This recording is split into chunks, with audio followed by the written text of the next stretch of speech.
నా ప్రాణానికి ప్రాణమైన తెలుగు ప్రేక్షక దేవుళ్ళందరికీ నమస్కారం.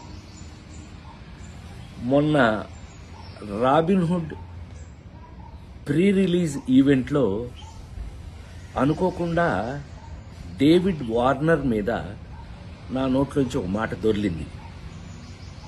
అది కేవలం ఉద్దేశపూర్వకంగా చేసింది కాదు. అసలు నా ఉద్దేశం, నా గురించి మీకు తెలియదేముంది. ఆ ఫంక్షన్కి వచ్చే ముందు మేమందరం కలిసి ఉన్నాం.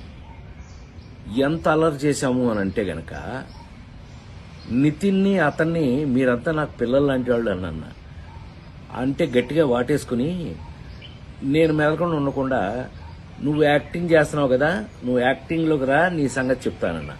అంటే అతను అన్నాడు మీరు క్రికెట్లోకి రండి, మీ సంగతి చెప్తానన్నాడు.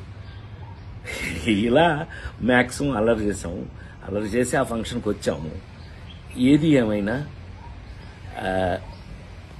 I love David Warner. I love his cricket.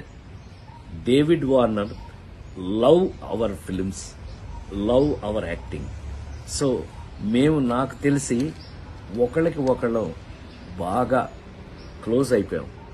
ఏది ఏమైనా ఈ జరిగిన సంఘటన మిమ్మల్ని ఏదైనా మనసు బాధ పెట్టినట్టయితే ఎవరినైనా తెలియకుండా, నేను నిజంగా ఉద్దేశపూర్వకంగా అన్నది కాదు కాబట్టి, అయినా కూడా ఐ ఫీల్ వెరీ సారీ. నేను మీ అందరికీ సారీ చెప్తున్నాను. అలాంటిది ఇంకెప్పుడు జరగకుండా చూసుకుందాం మనం.